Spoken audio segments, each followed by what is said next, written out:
TV. Let's start with Luton going up against Manchester City. Luton, who put out such a brilliant performance and almost walked away with something against Arsenal, have had to welcome Manchester City to the Kenny as well this weekend. Put out a good performance as well, took the lead, but in the end, City came roaring back.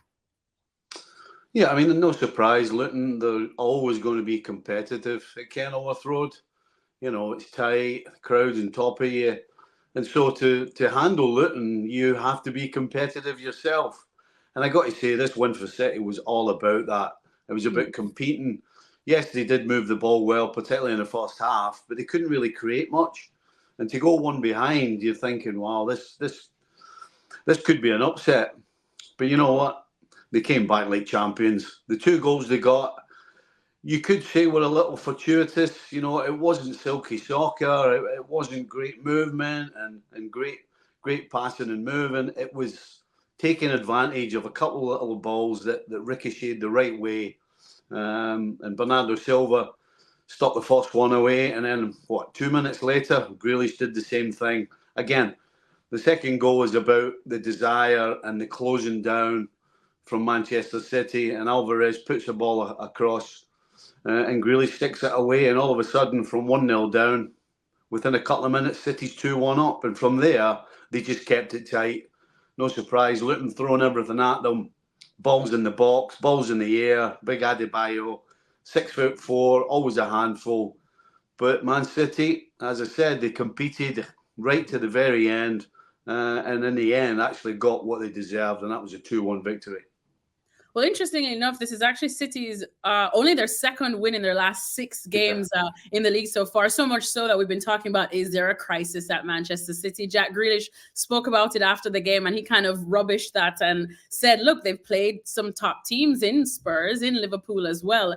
But now the fact that they've got this win, fighting back from a goal down, and the fact that they did it without Erling Haaland, who was injured and just took no part in the game, this was the response that Pep Guardiola needed, wasn't it? Yeah, I mean, you know, questions certainly were beginning to be asked, and I think they answered them. And when I say that, I'm talking from a competitive, a desire, a spirit type of way. I'm not talking about ability and passing, because we know they can do that. But as always, when things are going bad, you need to stand up strong, and you need to battle, and you need to fight for anything you're going to get. And there's no question that 100% to a man, that's exactly what they did today. So yeah, you can talk about how they play without Haaland. You know, you can ask questions of, you know, where are the goals coming from without Haaland? Because today in this game, I wasn't sure where the goals were coming from. Yes, they had the ball. Yes, they kept possession. Yes, they moved it around. But I just wasn't sure if they were going to break down that defensive unit that Luton put up. So again, I'll repeat what this was all about. This was a competitive victory for Manchester City. And any questions that anybody had about their desire to go and win a 4th title in a row, then that question was answered today.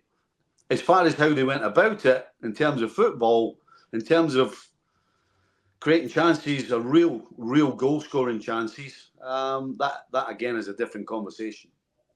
All right, well, City back to winning ways. I think a lot of people expected them to do that eventually. But just to pay off Luton as well, another great competitive performance. They have been excellent, I would say, by their standards, considering this is a completely new ball game for them being in the Premier League. But they just need to get the points now eventually. Yeah, it's going to be tough for them. You know, you talk about heart and desire, and obviously at home, they're going to have to try and get as many points at home as they can, because they really are a different team at Kenilworth Road because of the conditions, because of the small crowd, the small field, how close it is. You know, it's uncomfortable for superstars to go there and play, and so as good as they battle and as competitive as they've been, certainly against Arsenal, Liverpool, again, against Manchester City, they're not picking up enough points, and that would be the worry. They certainly brought a lot to the Premier League. Let's hope they can stay in it. I'm not so sure they will, though.